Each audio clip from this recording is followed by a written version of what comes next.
Welcome back, everybody, to the channel. So here on server 33, we are post season 2, and while I try to find some new background music for what will be our next segment of videos here as the game progresses, we're going to go a little retro, back to the good old game music. So hopefully this brings back some nostalgia for all of you, some fond memories from your early days.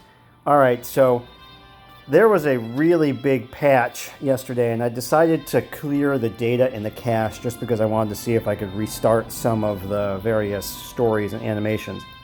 Doesn't look like the one I wanted to actually got started over again, so we'll talk about that separately.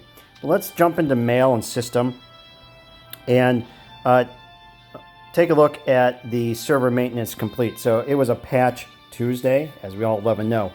I'm not sure if all of these patch notes go out to all the servers because half of you are just starting season 2, some of you are towards the end, and a bunch of you out there aren't even to season 1 yet. So I'm not sure how much it actually gets sent out, but let's break this down because there's a lot here. And then we're going to do a series of videos, I think, after this to take a look at some specific items. So first off, season related. After the Rare Soil War ends, loot from the Defending Alliance will be plundered based on the amount of damage the attackers cause to the furnace. Honestly, I don't know why that's coming up in these patch notes. It must be for some other servers, because this was already the case for our server as we got towards the last 1 or 2 battles, where the amount of soil that an attacker received was based on the amount of damage. So unless this applies also to a single attacker, I don't think there's any change. In our case, it was, you had one or more attackers, you damaged the furnace, you had to destroy the furnace to even get the rare soil. So I'm not sure if this is saying that you're going to get rare soil even if you don't destroy it now. Don't know. But either way, those of you in Season 2, drop me a comment, let me know. They optimized the survivor display issues in the Season 2 task, a distressed survivor.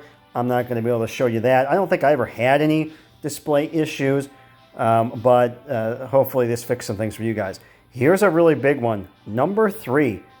Look at this. Okay, Season 2, off-season event, Transfer Surge is going to begin. They haven't released it yet. Don't know what date. But this is going to allow people to transfer between servers. There's been a lot of rumors about this for quite some time, and the development team has really tried to put some thought into how to control this so that you can't have some 300 million, power commander come from a server that just doesn't like you and then wipe out the entire server. I mean, there's nothing anybody could do to stop them.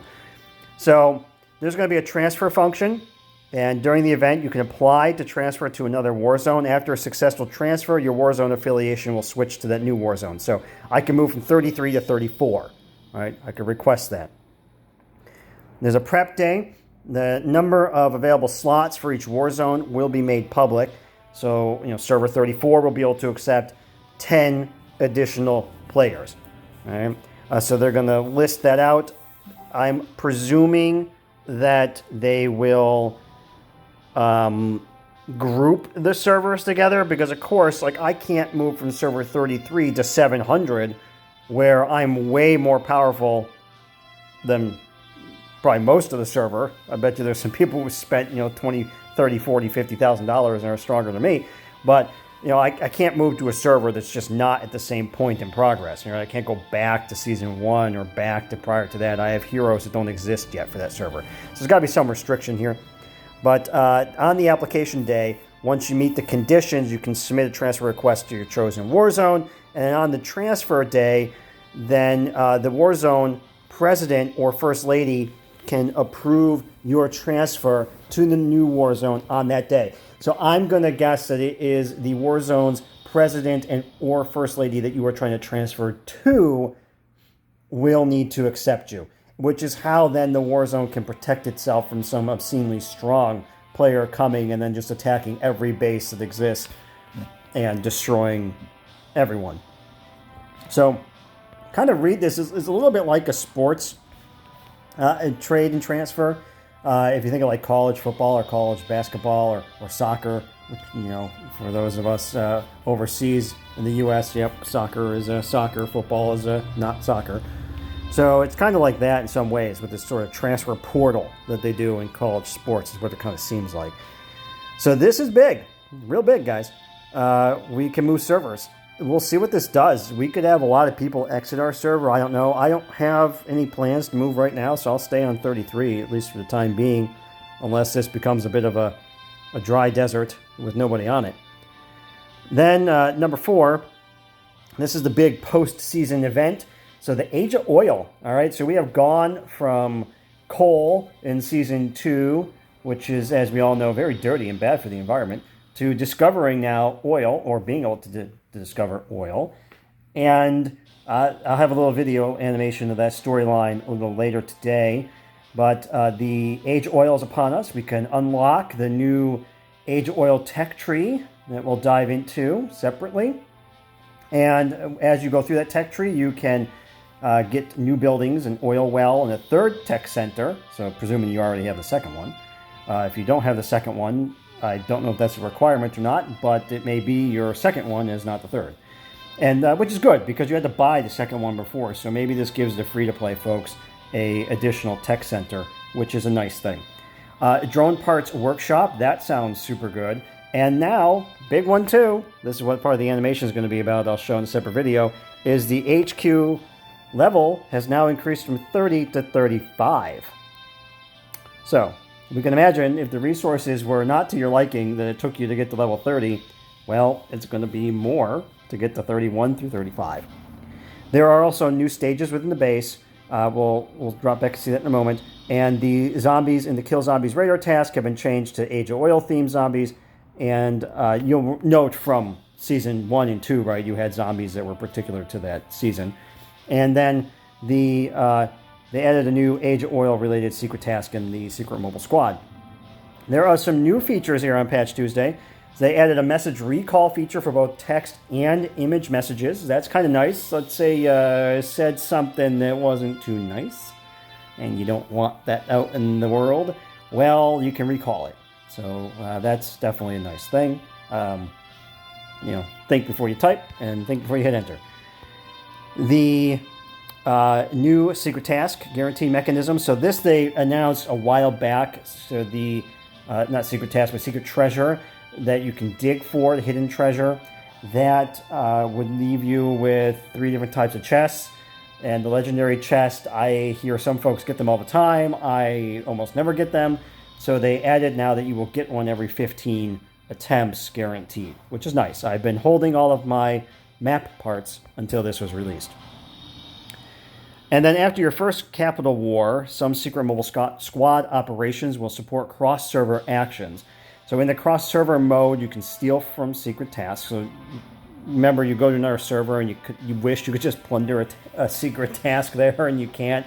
And it's always like, I want to plunder this. It's sitting right there.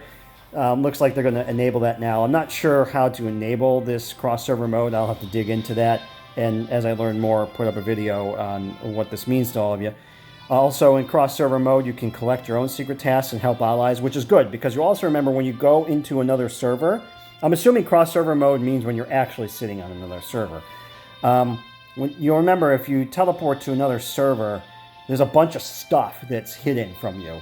You can't get to anymore. Trucks, your train, your secret tasks. So now it looks like that they're going to allow you to collect your own secret tasks, so you'll be able to see that menu and you can collect your allies too, which is good, because that was kind of annoying if you were setting up for a cross-server war. You wanted to go over there, like in Season 2, you wanted to go to your enemy's furnace, 10, 12 hours ahead of time, and you kind of missed out on a bunch of stuff. And then in cross-server status, you can dig for treasure and exchange treasure maps. So I think your dig for treasure is probably referring to the hidden treasure function in the Secret Mobile Squad.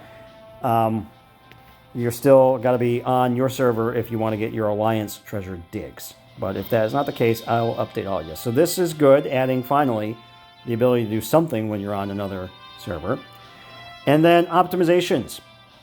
When joining other players' rallies, it will no longer use up stamina. I never realized it did, so not sure where that was, but maybe I just don't pay attention.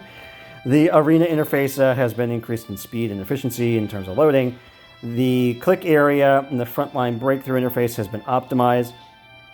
That I hope is good, because I'm telling you, that mini game has got some really messed up game physics. I don't know, it's definitely varies from person to person, from people I've spoken to. And quite frankly, I have completely given up on that particular mini game. It's just not worth the effort. So, and then they improved the help count display on the speed up interface. They improved leaderboard display for arms race during cross-server mode. Again, so remember, there's a bunch of stuff that's hidden from you in cross-server mode. This is going to be now improved. They increased allied donations to 30 times. So this one here, you remember you could donate to your alliance technology. Very important. Everybody do it. The one based on coins was 20 maximum, and then it would replenish over time. They have now changed that to 30. That's good, because I'm telling you, when you get way up there and your alliance tech and is like 5 million to hit the level, it takes a long time, even in a big alliance with everybody donating. The Winter Battlefield is now accessible during cross-server events. That's also good, right? You're in another Warzone, you can still do Winter Battlefield instead of just sitting there and doing nothing, much like we see the theme through this patch. They added a 1-minute cooldown alert for reusing shields. Hopefully this prevents you from that dreaded double tap of a 24-hour shield and you use 2. Oops. And then they adjusted the position for buttons for scouting and attacking your resource tiles. I haven't taken a look at that yet. I always hate when they move buttons around, because you sort of get muscle memory and your finger just goes where it needs to go. Just like on a bunch of menus, the cancel's on the left, confirms on the right. In other menus, confirms on the left, cancels on the right. Drives me nuts. But they've moved around some of those buttons. So this is our patch here on October 7th, and coming out on the 8th, depending on where you're all at. And this patch, biggest thing is the transfer after Season 2 to other war zones. We'll have to see how this works once we get to those various days of the event. And then Age of Oil, big deal here with new tech, and HQ level 35. All right, everybody, smash that like button, subscribe, drop me a comment. I hope you enjoy this patch. Read it 2 or 3 times. I know I did. There's a lot there. There's some stuff, if you actually got this patch, know this as well. Some of it doesn't even apply to you yet if you're not out of Season 2, and certainly if you're in Season 1, I have no idea if you would have gotten this same patch at all. Make sure you collect your diamonds, and look forward to more videos. Thank you, everybody. Take care.